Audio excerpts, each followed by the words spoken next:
So, thank you, Jerry. I want to open the floor up for questions.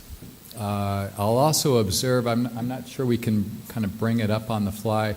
We've been capturing a Twitter feed over the course of the conference. So we will be archiving this conference in our institutional repository. We are happy to share a copy of that with OSU as well. So we will have speaker talks that will be not just capturing the video, but I believe also they'll be OCR'd, so we'll have the text. We'll have the slides, we'll have the Twitter feed. So we have kind of the beginning of a set of data here that we can mine on this topic. So that aside, again, I want to throw the floor open for questions, both for the speakers in terms of what they talked about, and collect your observations relative to, in your mind, how we go forward.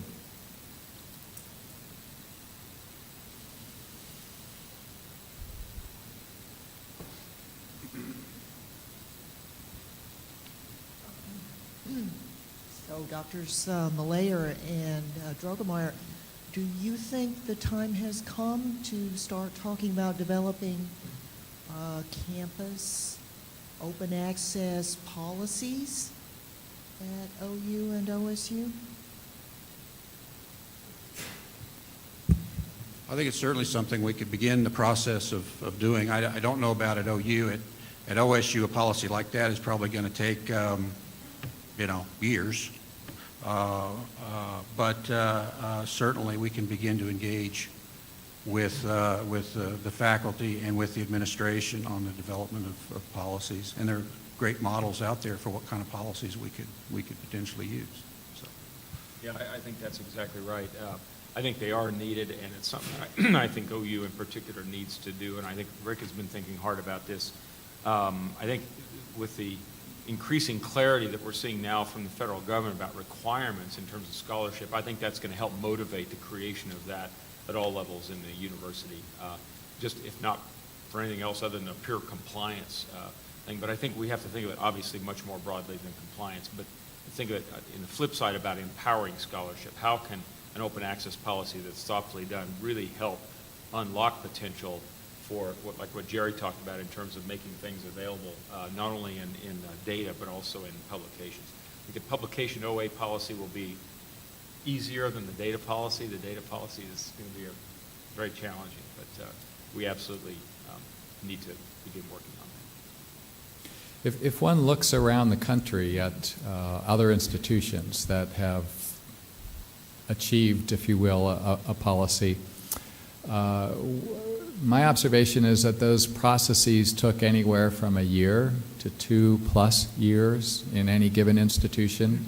And that's been it's a process of dialogue, of education, of finding faculty champions, et cetera. So that may sound like a long time, and it will be a long time until you take the first step. And so my goal coming out of this conference is that, in fact, we begin to take those first steps.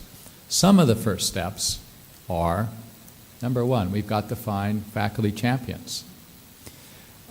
Secondly, we've got to build the sort of knowledge competency, if you will, all of us individually in this area, so that we can talk with credibility, with confidence, and with passion, I believe, as we interact with faculty members.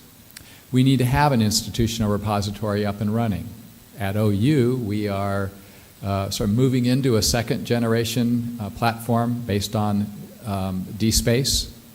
And that, in fact, is one of the things that Carl Grant, as our new Associate Dean and CTO, has on his plate as he arrives.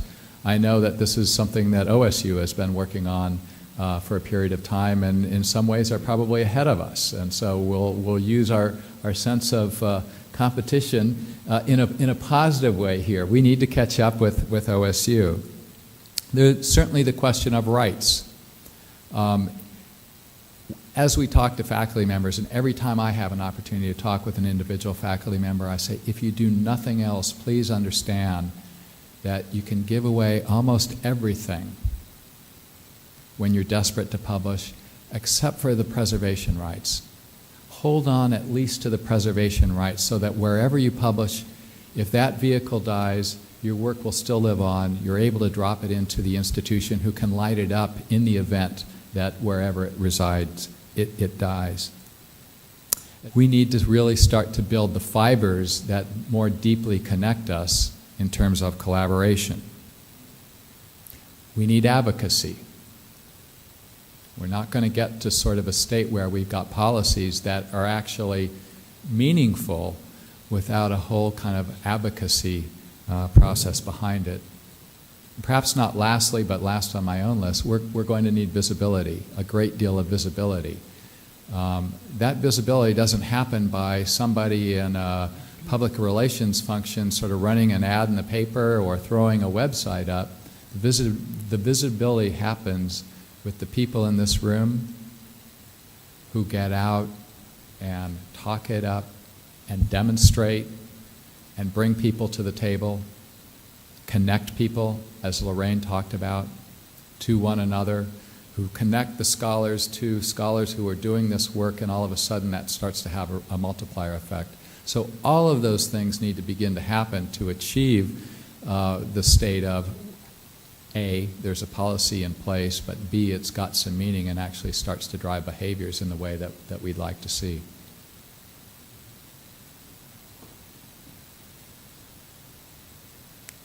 Joyce Summers-Abels from the OU Health Sciences Center. I'm just wondering, we certainly have to make lots of efforts with the various institutions within the state. Has there been any discussion behind the scenes to start educating our legislators, perhaps, so that they may be a potential source for advocacy and are aware of the process and all of the challenges that go behind this? Because certainly this is something that would elevate the state and give them a leg up. Jerry, do you want to comment on that?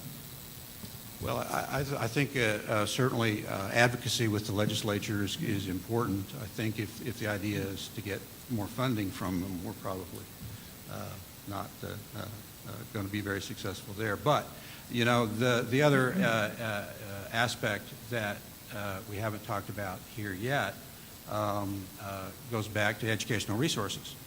And open access educational resources, as Mark talked about yesterday, where you know, we can not only impact on the educational process at our institutions, but we can also expand that out into learning opportunities at our regional four-year institutions, possibly even back into the K-12 system.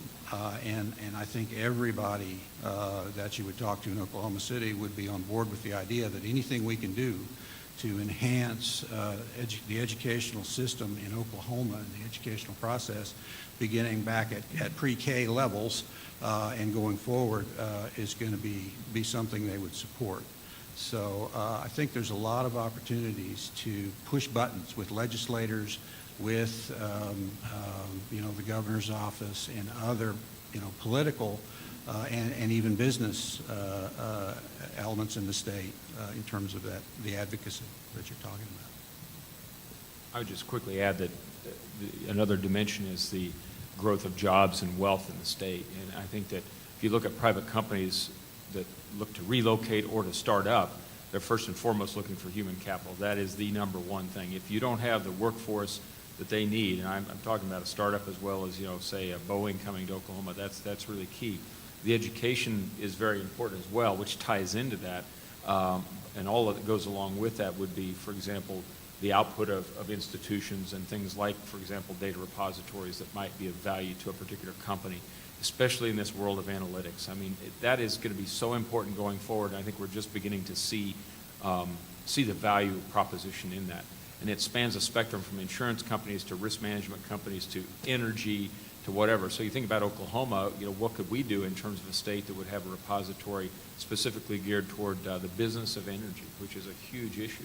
A lot of decisions in energy these days are being driven not only by the science, technology, recovery, and exploration, but they're being driven by business processes that really are not something that are really taught in the engineering domain. They're taught in the business domain. So there again is a boundary, kind of a crossing that I think this sort of fits into. Legislators think about the economy, they think about jobs, they think about growth.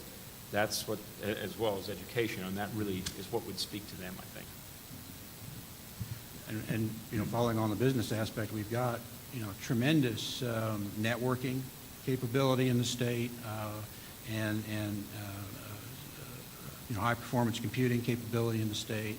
A lot of our business community is not aware of that. They're not aware of how they can benefit from that. And so that outreach is very important.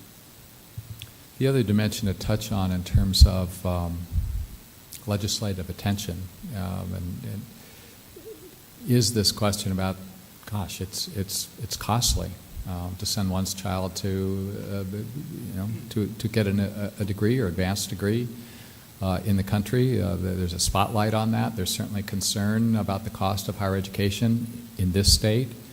Referencing back to Mark's talk, so one of the things that we're thinking about at OU, among the different things that drive up costs, are certainly the costs of textbooks. So how can we use open access resources in a way that the faculty can bundle that up and drive down the cost of textbooks by using open access materials? I'm delighted to report to you that within the last month or so that I received unsolicited funding from the university to create a new position in the library supporting open educational resources. This is enormous. Number one, it provides us with an opportunity to really bring things to the faculty's attention that they were unaware of, which is huge. Secondly, it puts the library right at the center where it needs to be in terms of where this whole dialogue is going, and as a real enabler, partnering with faculty members, faculty excellence, et cetera, in ways that I believe truly will be transformative. So I think there are things that we can do that are very proactive, and it's all of these things together. It's not any one, it's all of these together that start to build a picture that will capture legislative attention. As an OU faculty member, I'd like to mention one other driver that I haven't heard mentioned, but would be a powerful incentive for people to want to contribute, particularly at OU, where it is difficult to read my colleagues' work on other campuses due to the fact that our libraries are set up the way that they are. In an open access environment, it would be so much more easy for me to access that information and work collaboratively without having to go through interlibrary loan, which of course is very well done here. I have no complaints, but it would be a better world for collaboration if we were moving in this environment. And I would just add to that in a world of increasing emphasis on interdisciplinary research, the ability to read your colleagues' information, publications from right across the campus is more and more important, and even that can be limiting sometimes or difficult. I've certainly had the opportunity to speak with faculty members both at OU, Norman, who scratch their heads and say, it's not just the people in Oklahoma City that are interested in health science literature. How do I get access to that? And vice versa. Our colleagues at OU Tulsa saying, we don't have a large budget. How do we take advantage of things? And so we've got to think about that question really as the hat I'm trying to wear is that's an OU enterprise challenge. To take that one step further, is stand back, and as we think about competitiveness in the state and the cost of education, et cetera, and start to say again, as we build more connective fiber and tissue between our institutions, how can we leverage this problem in a way where some of it is the heavy lifting is done at OU, some other parts of the heavy lifting are done at OSU, other parts perhaps at the University of Tulsa, et cetera. I think there's lots of opportunity for us to say we may not have a gigantic workforce, but there's other ways to try to achieve that end. Pat Weaver-Myers at Samuel Roberts Noble Foundation, and as you organize this, particularly with respect to data management, I hope you'll think about the research institutes in the state, OMRF and Samuel Roberts Noble Foundation Research Institute, because they're facing all of the same problems, and collaborating with them could potentially be a resource that is not only a potential avenue for monies that are the result of collaborations, but also, just the synergy that can come from that. And so I hope you will be knocking on our door, and I certainly will go down there and raise the roof a little bit.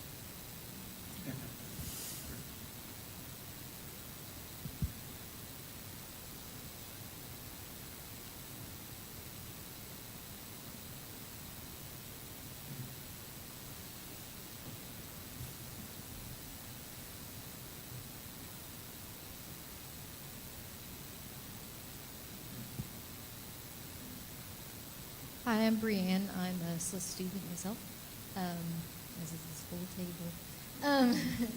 I was wondering, so you have these digital online repositories, usually university specific.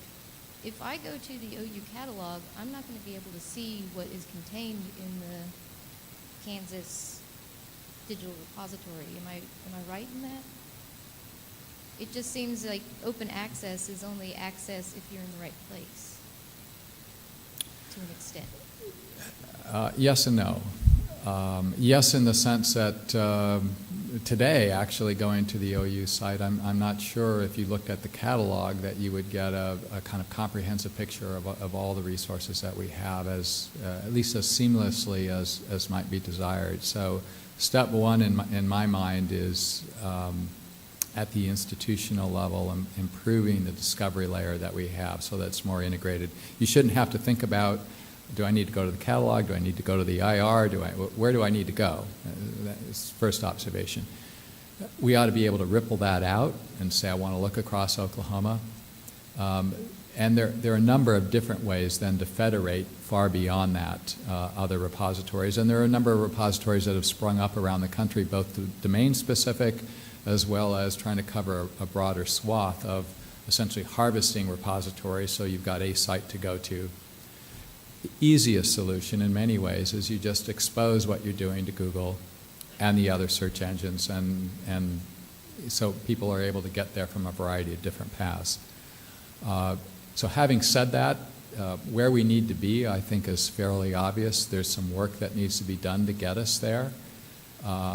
There will continue to be a lot of work that's required in terms of not just sort of dropping things into an IR, but increasingly there will be higher and higher value, if you will, in terms of actually how that material is described so that it is really findable, and the skills that we have as a profession in terms of how we illuminate those materials, how we make them discoverable, beyond just a simple, author, keyword, et cetera, I think will become increasingly visible and valued over time. That's especially true when it comes to data. Trying to discover today who has what questions and some of the issues that Kelvin raised, trying to do that as a researcher. I've talked to any number of people in institutions who said, I've simply gave up and decided to go out and collect. I know somebody's done this work somewhere. I know that data set exists somewhere, but it's a lot easier just to start all over from scratch and redo it because I can't find what I need. We as a profession, we've got to step into that space and begin to attack that problem.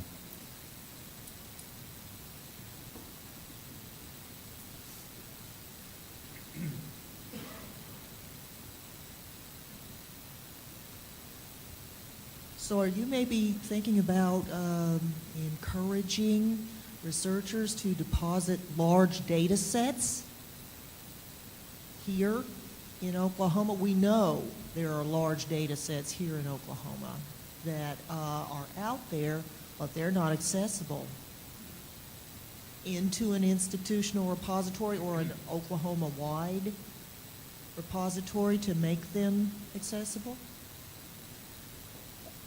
I don't know that we're at the point of saying we've made a decision to do that. I think where we are is a little bit upstream or quite a ways upstream in terms of saying we're beginning discussions to try to get our arms around some of the questions related to what does that mean and what does it take to support that, in which cases is it most appropriate or not.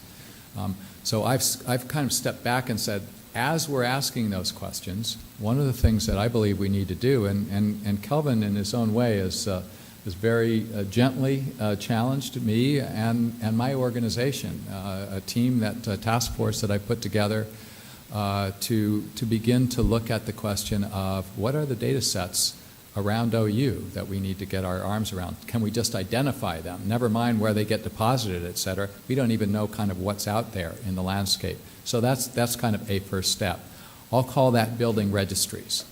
We need to have registries of what exists. What are the characteristics of what exists? Once we do that, then we're able to much more intelligently have a discussion about where does it need to go for long-term storage, how is that done, who has charge of it, what are the rights, et cetera, et cetera. Kelvin? No, you're absolutely right. Well said. My question is that I know that there are actually data repositories out there that are discipline specific, that are nationwide available. So I think also we shouldn't just be limiting it to Oklahoma. I mean, I think there are some nationwide initiatives that we can. Are we looking to try and join some of those organizations, like be much more involved in Open Access Week this next go-around and all these other things? I think I'm hearing two questions there. One about Open Access Week. I'd love for us to really engage around. I think there's two dimensions that touches on. The first is, as I think we've talked about, and we need to get engaged with faculty, and how do we do that? And that's probably a continuing process. But there is the next generation, which are the students. And quite frankly, you know, this is a no-brainer for most of them. And I think that point was well made yesterday. But a number of other institutions have had great success in terms of kind of saying, hey, we're going to have an event around sort of making this well known for students. One of my passions, frankly, is, and I don't mean to, I don't mean for this to come out negatively, but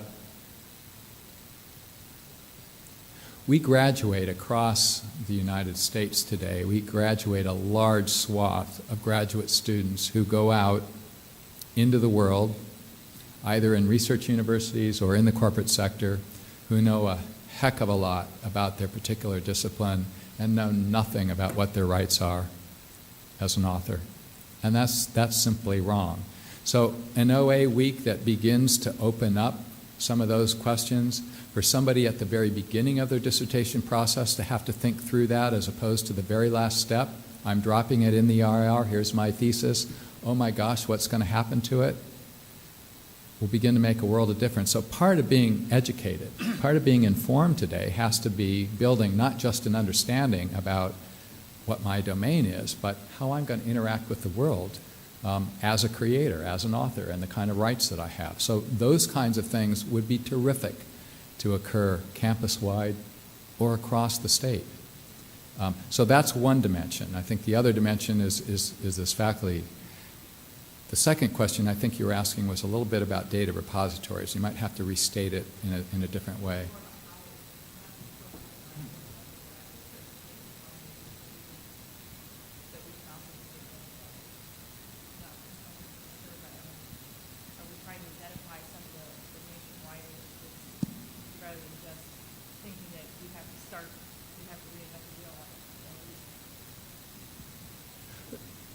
So I'm going to ask my colleagues to jump in, but let me be clear. I don't believe anyone is proposing or conceptualizing in any way that we're going to, in some ways, duplicate at a smaller level what occurs in fields where there are established practices and here's a resource, et cetera.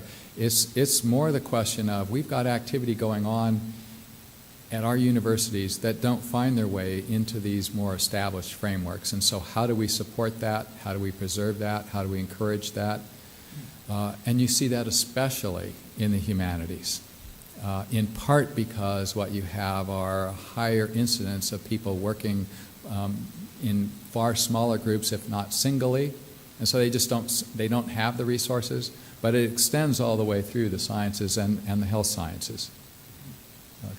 Yeah, I mean, I think when we talk about Oklahoma, centric. We're talking about the work that goes on in Oklahoma in scholarly endeavors, getting that out for the world to see. And whether, if we put that in a repository in, some other part of the world, that's fine, as long as it gets the work out there for people to see it and recognize it. Certainly, there's no point reinventing the wheel. Resources being limiting, as they usually are. Obviously, if we have people who can invent a better mousetrap, that's part of the equation too. But if there are national or international repositories out there that we can all agree have the correct characteristics and the right, I'd be all for using that as long as it gets the work out there. Yeah, I think the only thing I'd add is from the point of view of OU and research and data, I think a lot of the work that we're doing that finds its way in terms of a data set into a larger scale, say, repository, is because the project is so large, like the D0 for the Atlas detector and the Large Hadron Collider. There's a big repository there.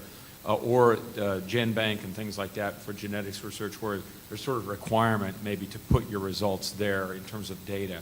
But I don't know too many people on our campus that actually proactively go seek out some large repository that exists out there somewhere and say, I want to put this out there. I think it's more, I've got it on my thumb drive or I've got it on my workstation here, and really nobody knows it's there but me and the organization that funded it, but yet it's incredibly valuable.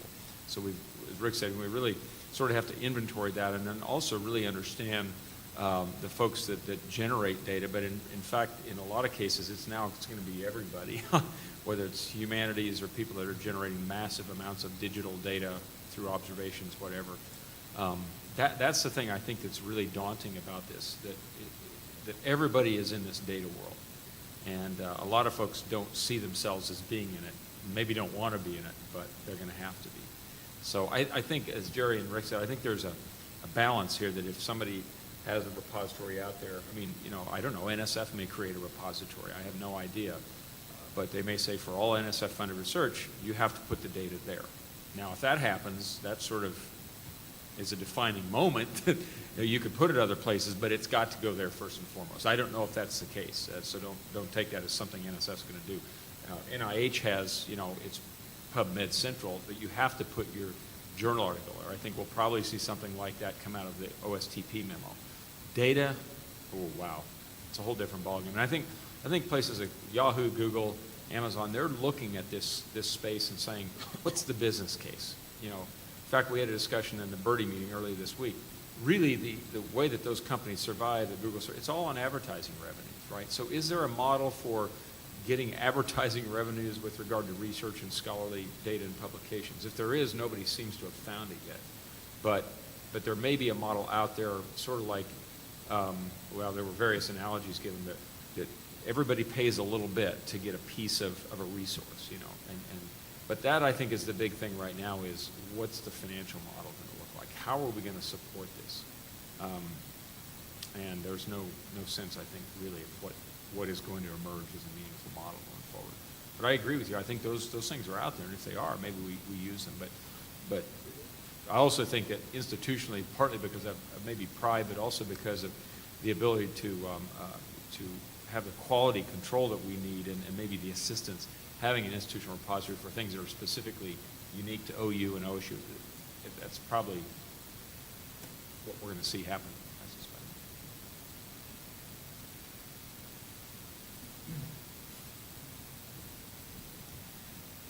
Well, again, is this on? Can you hear me? Okay.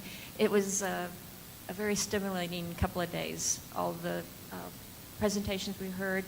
And Calvin, I think your presentation on data was so spot on. All the questions you asked about what does it mean when we're talking about data, what does it mean when we're talking about curation, and do we have to save every piece of data, or how do we make those selections? Very, very enlightening. I think what will take away from this conference is a roadmap. And I think Lorraine and people at Kansas really spelled out a very clear roadmap of how we would get this done at OSU in terms of finding faculty advocates and finding someone to create a position that would be working full-time on building that support across campus is really key. Having a policy adopted across the campus is key, however long it takes. I think we need to go back and look at our institutional copyright policy. We do that every several years anyway, and I know that at OSU, if I remember the latest version, it basically relinquishes the university's right in the faculty members' authorship or work. And we probably need to re-educate ourselves and our faculty about copyright, the bundled rights, unbundling them, reserving some of their rights, sharing of rights so that the university can share with the faculty member the preservation rights. All of those are very key. So we need to do work in that area. The institutional repository, we have a very good start on that. It's something that we are always looking at, and how to encourage faculty to put their materials in that IR is important, and I think we've gotten some very good ideas from Mark Greenberg and others about how you can sell the value of the institutional repository. So I'm very excited about that. But what I'm really very grateful for, and I think that will help us to accomplish this, get us down that path, that road, is the collaboration and the cooperation that I think will go forward from this between OU and OSU, particularly our libraries. The fact, Jerry and I talked about developing those policies, the open access policies and things. If we know that OU is also working on their policy, and then if we can do it in parallel and perhaps in cooperation, that will be a big selling point on our campus. We're always asked, well, what are they doing at OU? And then we can say, well, we know what they're doing, and they're going down the same path that we are, and maybe we can get everybody together and talk about that jointly. So I'm very excited. I think there's a lot of things, Rick, that you're stirring up down here, and I think that we're ready to ride along with you on that. Thank you. So with that, I'd first like to thank our speakers, Kelvin and Jerry.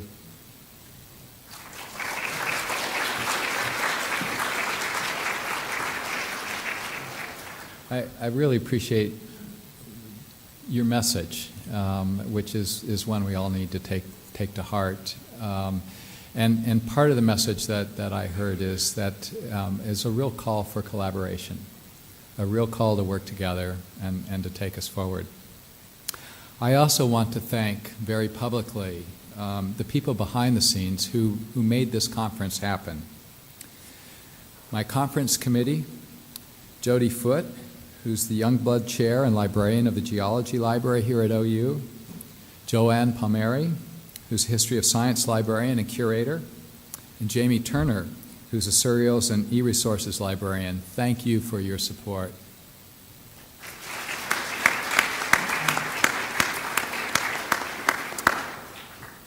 The technology support, which thankfully, many things can go wrong and thankfully didn't, because we had Fred Reese here on the spot every moment. Fred, thank you.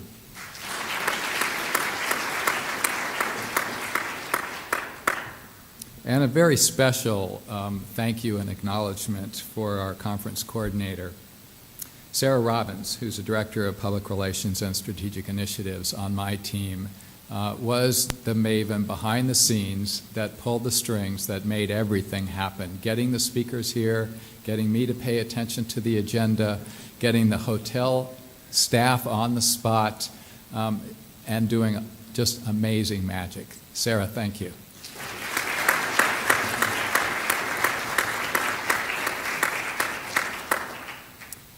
So as we leave, I want to leave you with a challenge. I honestly believe that a few people can make a difference in any area that you think about, but since we're focused on open access, it was a few people, actually 3 people, way back in '99 that sort of got fed up that nothing was occurring. So Paul Ginsberg, Herbert von de Sample, and myself sat down and issued a call which resulted in the Open Archives Initiative so that we could begin to exchange data, and now is used far beyond the library community and is actually a protocol, simple as it is, used in fields all over. A few more of us, actually 4 of us, got fed up that nothing was occurring in Europe at the time, back in 2003, and created the Berlin Conference, which created the Berlin Declaration on Open Access for Science and Humanities Materials. That sprung Europe far in front of the U.S., and we still haven't caught up. 4 people. So I want to challenge every single person in this room, whether faculty member, professor, librarian, interested party, and our soon-to-be colleagues from SLIS as well. I want to challenge each and every one of you to leave this conference and have one conversation about open access with someone you would not have talked about this with prior to this event. I want to ask you to stretch yourselves into a space that you have that conversation in a way that you'll open up a door both for your own learning as well as for the individual that you talked with. If you're not comfortable that I've got enough background, there's ample resources out there. Start at the Spark site, and there's many colleagues in the room here. We can all learn and grow, but we've got to take that first step. So please join me in continuing to change this world in front of us, because the bottom line, it matters. It matters for the kids who are here trying to get an education. It matters for the kids in the third world who are trying to change the world as well. It matters for the planet that we live on, faced with things like global warming, energy crisis, and so forth. It matters. It's fundamentally what we're about. So thank you for joining me in this conference. It's been wonderful, and I hope you'll take something away from this and take that next step.